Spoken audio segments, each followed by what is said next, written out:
I welcome you all at the first edition of Northeast Rising Conclave. Today at the conclave, we shall have deliberations on the issues which matter most for the region: security, investments, infrastructure, connectivity, and social prosperity.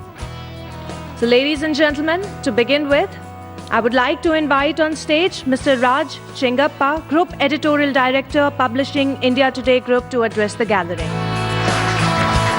Good morning, everyone, and thank you for being here. For the last 6 decades, the word rising has often been used with negative connotation in any discourse related to the Northeast. But I'm happy to state here today that the times are changing, and are changing rapidly. Barring a few pockets, peace now prevails. We have amid us 5 central ministers who will explain the NDA government's development framework for that region, including Sri Naidu ji. And may I request the Honorable Union Minister Sri Venkaiah Naidu to deliver his inaugural address.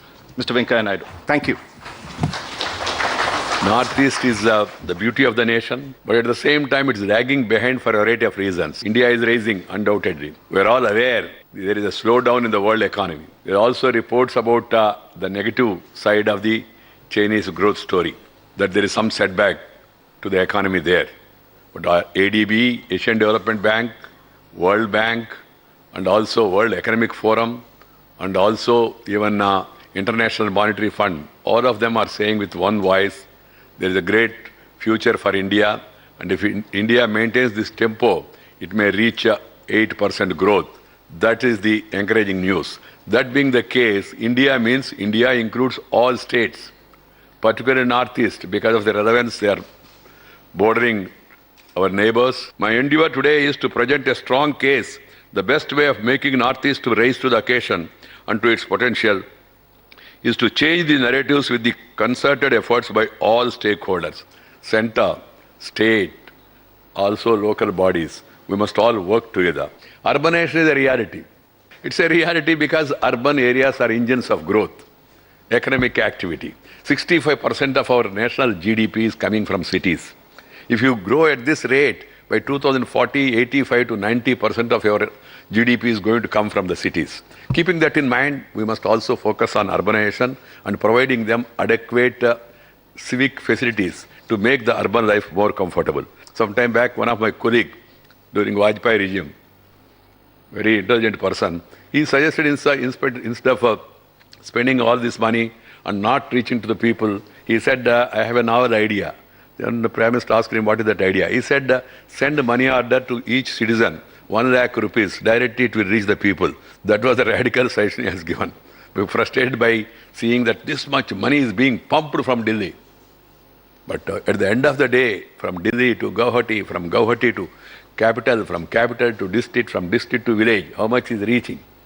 Some time back, late Rajiv Gandhi ji also said that if I put 100 rupees, then only 15 rupees are reaching the beneficiaries. Not about Northeast, but also about the entire country. So we need to ponder over seriously why these leakages are coming. Package is okay, what about leakage? That is the main question. So that being the case, all the stakeholders must, that's why the Prime Minister is very keen about the JOM. JOM is Jana Dhana Yojana, account for every person, so that the money directly reaches. I conclude by saying a beautiful place, beautiful people. Thank you very much.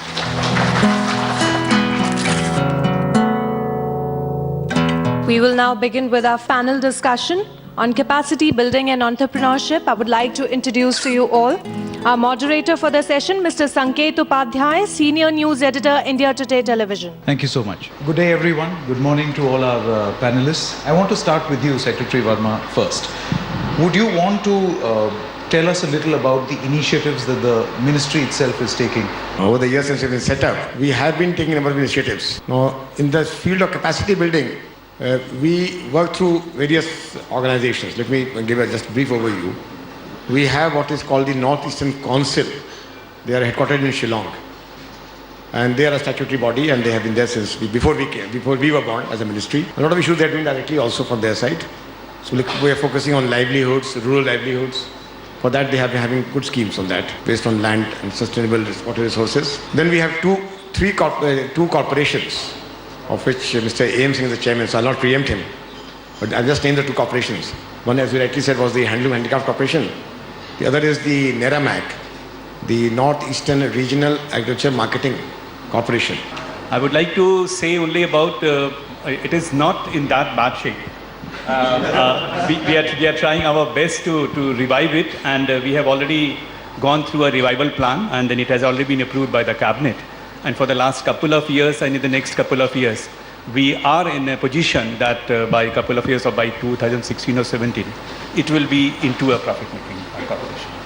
People who have grown in those areas, when they have to come out of Northeast to say Delhi or Mumbai or Pune or any of these cities for education, they eventually found a job in these cities and they settled in these cities. When they settled in these cities, they started their ventures in these cities itself. So there has to be some motivation for them to go back and then create employment in those areas. Thank you so much everyone for being here. Thank you so much to our panelists. Ladies and gentlemen, good afternoon. I have with me on the stage today the man who has just been awarded the United Nations Disaster Champion Award. He's only the first Indian and the second Asian to have been given this prestigious award. The earlier award was awarded to the President of Indonesia. Kiran Rijiju is the first Indian to be awarded this. The geographical region, what we call Northeastern region, has 2% land connected with the rest of the country. So I say, okay, this is the reality, that it is 2% connected, which is called chicken neck somewhere in the Siliguri area. That's fine. What is wrong with that? We have the opening of 98% with the neighboring countries to deal with. For a village man or an area in one remote corner of Mizoram, his life has direct bearing and impact with whatever happens across the border, rather than what happens in Delhi. Because he is affected by his daily life cycle, which is connected to his neighboring countries. And most of the people there do not see even the national channel also. I have visited some of the areas, like for example, a village in Tawang. They are historically used to get things from the other side, the Tibetan side of the Chinese territory. And they are affected by whatever is going on that particular portion rather than what is going on in Delhi. So unless we open up the whole Northeast, we cannot change the life of Delhi merely by any policy or program from Delhi. So we have to set the standard first. The structure must be in place. Opening up of border trade relation. I have already decided in the Ministry of Home Affairs, we have this border management division. We look after this Land Port Authority of India. So we have seaport, airport and land port. The difficulty with land port is practical. So we need to have at least 2 border trading huts with the neighboring countries. We have changed the name of integrated check post into land port, because the check name of integrated check is very negative term. You are there to block or check the people. So we have given a new definition in Home Ministry that it should be called land port, no more check post, so that we facilitate the relation between the people who live in our side of the borders with the neighboring countries. It's a hugely blessed region, but primarily the responsibility of not developing the region lies with the people of Northeastern region and the government who have been ruling the region for last so many years. So the Northeastern people need to realize that Northeast is one of the most blessed region in the whole world.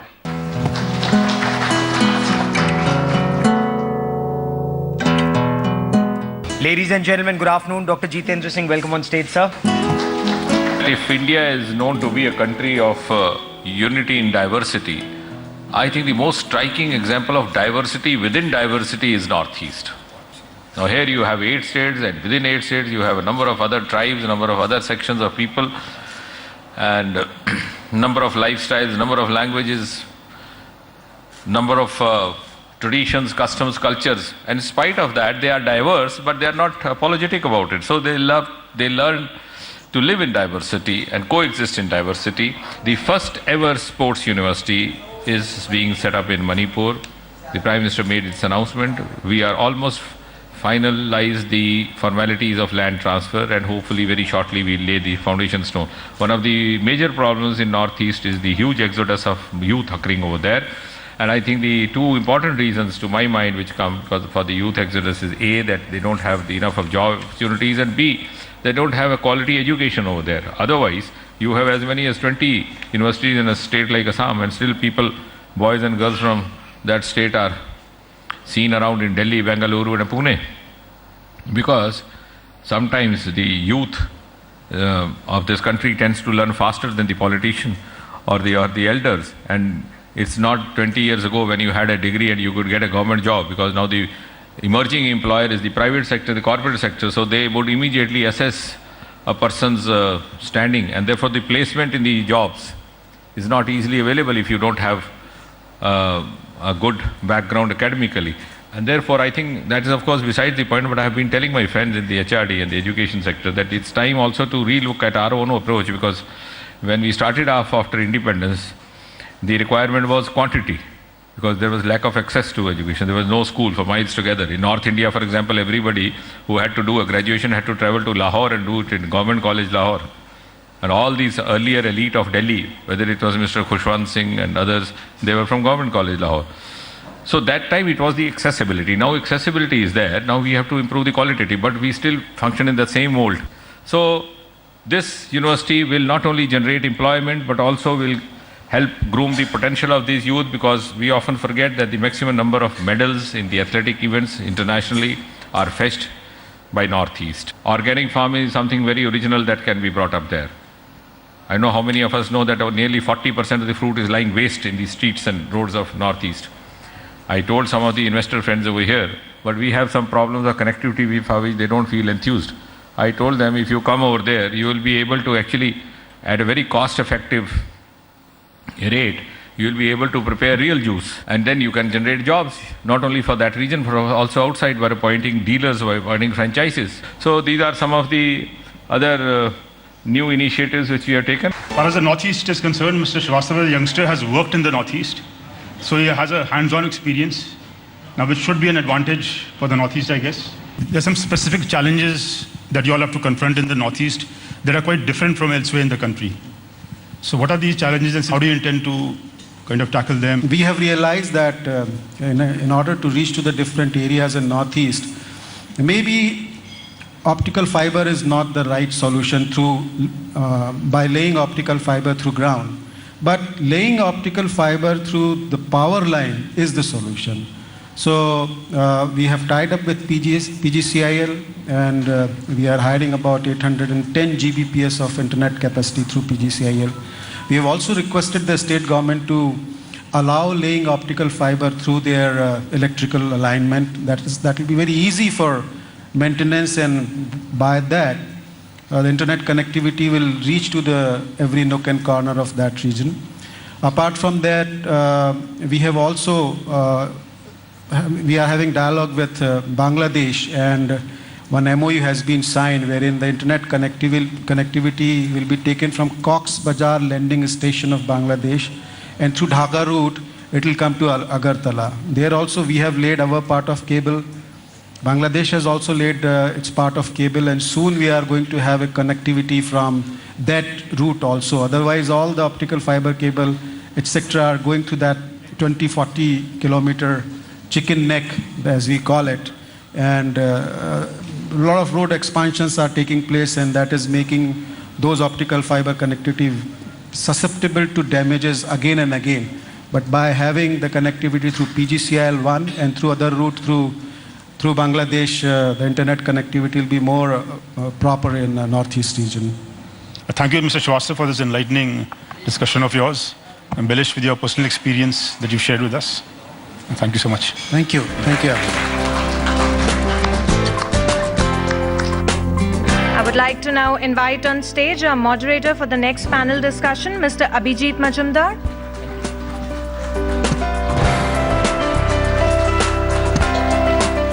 Thank you. We are here to discuss a rising Northeast, a Northeast full of hope, and also a region which happens to have a lot of challenges. Terrain has been a problem in the Northeast, but has political will been a bigger problem in ensuring connectivity?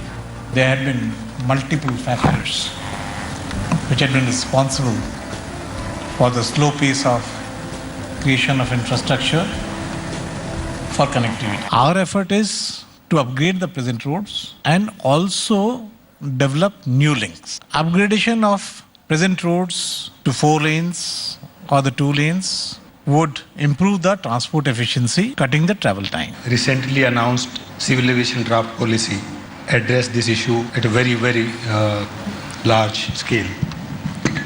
Regional connectivity is the main focus of the new draft aviation policy, which is earlier on the domain. But yes, Northeast by nature, difficult terrains, development has been comparatively slow in comparison to the other part of the country. But now I understand it is on right focus, and probably this conclave is the right step in the direction. Transportation is also about the commercial viability. The operation has to be commercially viable. Only then companies will go there and improve connectivity. And the new policy also looks at that. It says that yes, for regional connectivity, if we are able to provide an air ticket which costs something like 2,500 rupees for an hour of flying, well, that will increase flying in the country.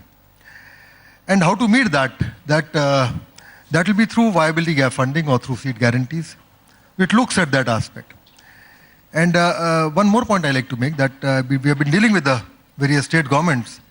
And the state governments are also extremely keen now that regional connectivity should be improved in their state. And if required, they'll give the VGF.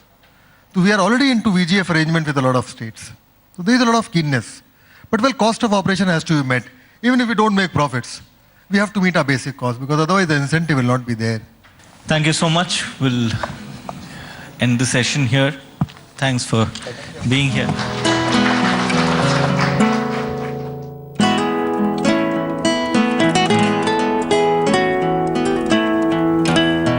This panel discussion will focus more around the opportunities for development, and also we will be focusing a lot more on Assam, where we want to look beyond Kaziranga. Yeah, thank you, Manish, and ladies and gentlemen, and dignitaries on the dais. By way of introduction, we do really need investment in Northeast India. And over the years, Northeastern Council has been playing a major role. Good afternoon, everybody. Tourism in Northeast is unique by itself, because Northeast has something very different to offer. It has, when you talk about the geography, the undulations, you see the hills and valleys, you have a variety in the landscape, variety in the people. There are hundreds of ethnic tribes. If you take in together all the Northeast, the entire Seven Sister and now one brother Sikkim. Recently we have been conducting the International Tourism Mart. Yeah. For the last 3 years. The first was in Assam, then second we had in Meghalaya, and recently we had one in Sikkim. Today's traveler and tourist wants something beyond the regular, jungle safari. He wants to explore areas which have not been seen, so that, it makes a good Facebook upload perhaps. So this is where, I think Assam as well as the rest of the Northeast would definitely, bridge that gap in between the tourists' aspiration as well as what they want. Okay, so I thank my panelists today for making this event a success.